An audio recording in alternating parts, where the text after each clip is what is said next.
Hello, everybody. Welcome to the YNTAAY Minis. I'm Chris Smith. Oh, where's my button? And today we are talking about Tootsie, the new Broadway musical, which I saw on Saturday, August 3rd, 2019, at the Marquis Theater on Broadway in beautiful New York, New York. And those of you who know me well know that Tootsie is one of my all-time favorite movies. Why, I even have the poster hanging on the wall over here in the living room. See, there's my Tootsie movie poster next to Die Hard and 9 to 5. We're still waiting on a Die Hard musical. No, that's probably not a good idea. But who knows?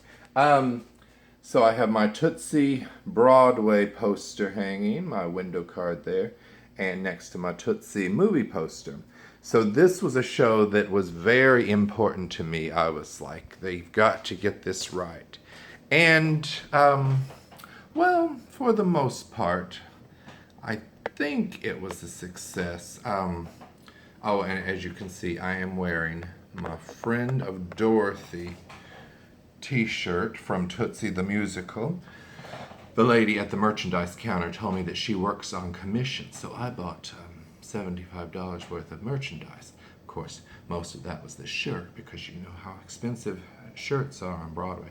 But yeah, so Dorothy Michaels is the character in Tootsie, the movie and the musical. This is Santino Fontana as Dorothy Michaels. And this is the headshot. Apparently they were giving these out at previews. This is Dorothy's resume. Feel free to pause and look at all the made-up roles that Michael Dorsey claims that Dorothy Michaels played on the stage, which of course is all a con job because Michael Dorsey is an out-of-work actor who is so desperate for work that he dons a dress and fools tons of people, everybody really, into thinking that he is this woman, Dorothy Michaels, and gets a job in a Broadway musical. Now, in the movie, of course, it was a soap opera called Southwest General that Dorothy got a role on, playing Emily Kimberly, the hospital administrator. And in this one, they've changed it to a Broadway musical, which to me doesn't work as well. Yes, we're at a Broadway musical, but the stakes have been lowered so much because, not personally, of course, because, and that's what it's really about, the personal relationships with the people that Dorothy is working with and falling in love with his co-star Julie Nichols, and all of those relationships. That's still at stake. But there was an added thing in Tootsie the movie because Dorothy Michaels was playing this woman, Emily Kimberly, who millions of American women were watching every day on their television screens. Who would be calling now? So when it was revealed that Dorothy is not Dorothy but Michael Dorsey, spoiler alert, all these fans are also probably left stunned that this actress that they loved for all this time on this soap opera is really a man wearing a costume. So if we're now set on a Broadway stage for a show called Juliet's Curse, which is the sequel to Romeo and Juliet, where Juliet then woke up and is supposed to fall in love with Romeo's brother, Craig, I think they said his name is. I think it was something like that. Well, you know, then Dorothy takes over the show basically because she's very pushy, and they change the whole show to Juliet's Nurse, where Romeo's brother falls in love with Juliet's nurse.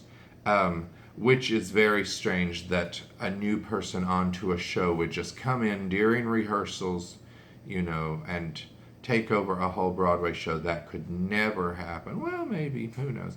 But the fact that this is a show that is probably in previews, and then the climax, spoiler alert, the climax of Tootsie the musical takes place at the opening night on Broadway of this show, Juliet's Nurse. So how many people are really affected by the reveal that Dorothy is really Michael Dorsey? Now, so you've got just like probably 3 weeks of preview audiences, an opening night audience. Yes, all the coworkers are still affected, but it lowers the stakes so much, I think. And that's the thing that really gnawed at me during this production, which I loved Tootsie the musical. And look, my friends Waller and Ray brought me back the original, which they saw it in previews in March of 2019. Here is the original Playbill. It was rather plain looking, and I was like, I don't like that. And then they cleverly took the Playbill and had Dorothy holding it on the cover of the new Playbill. So I guess you can't just make a fake Playbill for one time only. You have to give it to everybody in the audience. I don't know but I love this. I actually wish this were the poster, but it's exclusively for Playbill. And look, this is when Playbill did, for Pride Month, they always do their, their rainbow logo at the top, and every year it's a different one. And this year, as I've shown you before, it's the brick wall, which is beautiful. Has the Marquis Theater logo right there. But yeah, so that is the Playbill. Oh, and look at this. Okay, I would be wearing this right now, but I don't like to put holes in my shirts. And this is a Dorothy Michaels lapel pin. You could put it right on your shirt. And I didn't get this at the theater because, as you can see, this is more a Dustin Hoffman as Dorothy Michaels, as Emily Kimberly pin. But I ordered it through Etsy. And they have all sorts of great little pins on there. So check those out if you're a fan of Tootsie the movie. Now, let me show you the magnets that I got too. Okay, here's the first magnet on the refrigerator. It's just like the window card. And then, of course, where is the other one? Tootsie. And it says on Broadway. And it's the comedy musical, not musical comedy. It's a comedy musical. So that shows the city and stars and moon. So I thought that was a nice little magnet. Oh, look in the background in the kitchen. We've put up Neil Simon's The Odd Couple with Nathan Lane and Matthew Broderick.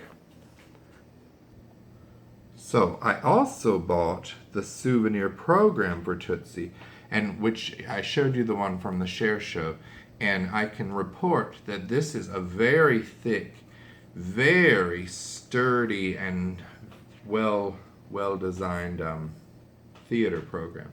The front page has a letter that Carol Burnett wrote. Carol Burnett is a big fan of Tootsie the musical.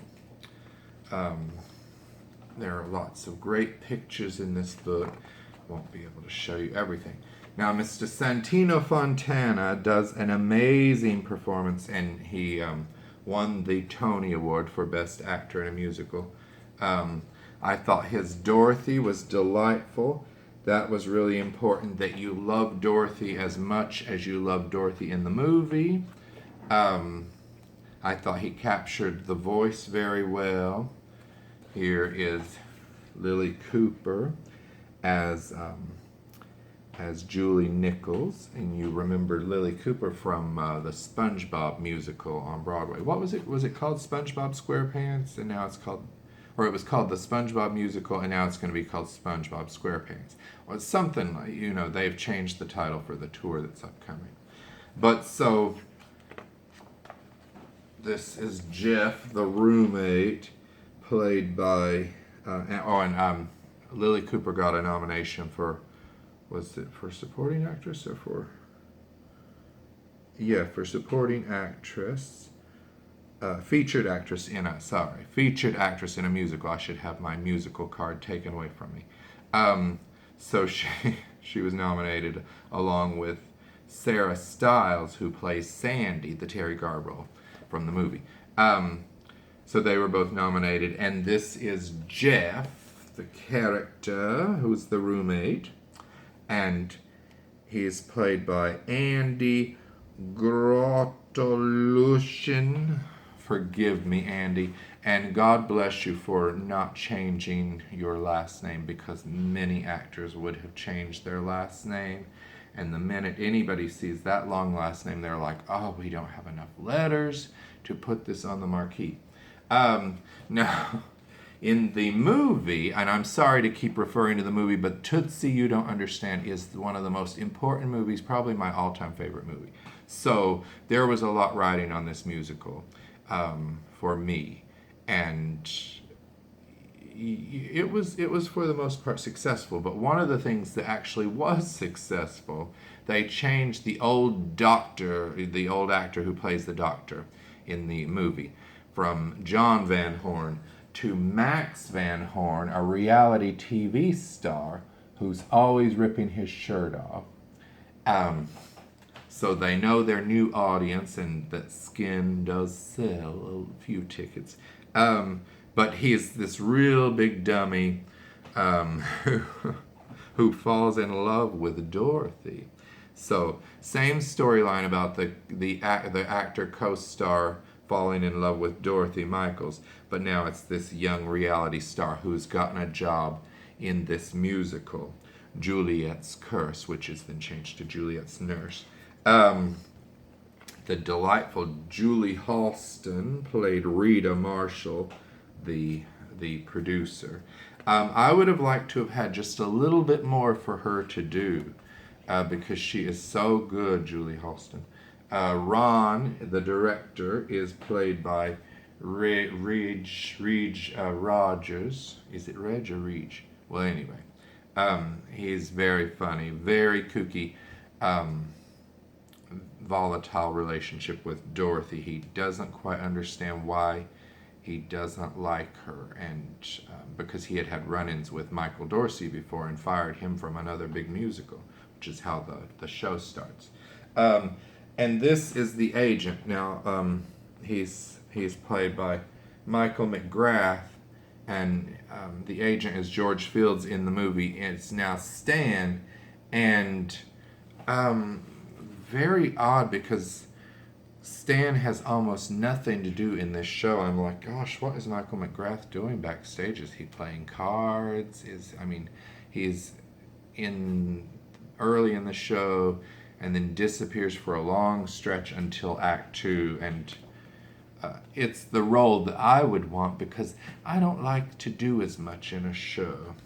But anyway, here's more the centerfold area, and or maybe this is the centerfold. Look, they've got our headshot in there. The costumes are great. William Ivy Long did the costume, and there's like a 60s flair. They do the costumes all 60s style, which is also, or 50s, maybe it's 50s, which is Dorothy's idea. So it's still set in Romeo and Juliet time, but with these great dresses. Yeah, so look at this. Look at that dress. I don't really notice dresses that much, but that was something. Oh, and look, this is another interesting thing. They leave Santino's neck exposed all the time throughout the show. And I was watching Tootsie the other night on on Blu-ray, the Criterion Collection. It is excellent. Great commentary by Sidney Pollack, by the way. But they always have like high-collared, things over Dorothy's neck, because Dustin Hoffman's Adam's apple was always so visible. But I guess Santino doesn't have as pronounced an Adam's apple, so it worked out quite nicely. So Dorothy's costumes look a little more modern. Look at that. I mean, isn't that something? Now we should, oh, and on the back page, they have the lyrics to this song. There's Sarah Stiles. I must have missed her page before. There's Sarah Stiles, who plays Sandy, and they have the lyrics to this song that she sings, and she's very neurotic, and I won't read them all, but it's sort of, it goes like this. I know what's gonna happen. I'll try to go to bed with fear of failure flapping like a fruit bat in my head. I'll sleep for half an hour. The clock will ring at 6. I'll wake up in the shower with a stomach full of bricks, so I won't have any breakfast. Maybe just a little tea, like when you have to go and get a colonoscopy, which incidentally isn't half as disconcerting or upsetting. And it goes on and on. But I thought the lyrics are very clever by David Yazbek. But the music doesn't really, I wish they had more of a hit song that you would really leave the theater humming. That doesn't happen in this show. But the music and lyrics are by David Yazbek, who I love. He did the band's Visit, The Full Monty, one of my favorites, Dirty Rotten Scoundrels, so I'm a fan. He's hanging all over my house, at least the window cards are. The book is by Robert Horn, and he won the Tony for Best Book. I really would have liked for it to have gone to the prom, because I thought that was, it's an original idea. It's one of the best shows ever that I've seen. And the director is Scott Ellis, and the choreography is by Dennis Jones. And I must say, this thing is so well choreographed. It flows so nicely. There's a lot of farce action. I don't really like farce, but like when Sandy comes over to Michael and Jeff's apartment, and Dorothy, he's still in his Dorothy outfit, and they're running around, and like right out of the movie, it's right there on the stage before you, and it's done perfectly. It's like a film has come to life on the stage in front of you. So very excellent direction and choreography. The book takes a lot of the DNA, as they like to say, from Tootsie the movie, and puts it in the on the stage. But it's a completely different show. A lot of your favorite lines aren't going to be there, which is a shame. But the movie exists, the musical exists. You can enjoy them both. That's the beauty of adaptations. It was a successful translation for me. Wasn't my favorite musical. Wasn't even my favorite that I saw in New York. It was third favorite of the 4 that I saw this time. But you should go to see Tootsie. No announcements on when or if it'll tour. It will definitely tour, I'm sure. I can't wait to see who they are able to get to do the role, as well as Mr. Santino Fontana, who definitely deserved his Tony Award. Though I would have liked for Brooks Ashmanskas to win for the prom, but that's another thing. So get your Tootsie pins, get your Tootsie merchandise. I'm still waiting to go and get the cast recording when it's released, though it's streaming, and I don't like streaming. I like to hold the CD. I think it is released, but every time I go to the store to get it. Yes, I go to stores still to support them. They haven't had it at Amoeba. So anyway, go see Tootsie, judge for yourself. My friend Craig Duncan hated it. My friend Gussie loved it. Waller and Ray loved it. And I liked it a lot. So thank you for watching the YNTAAY Minis, and I'll talk to you later. Goodbye. Goodbye. That's a corn cob. They don't say that in the movie. Okay.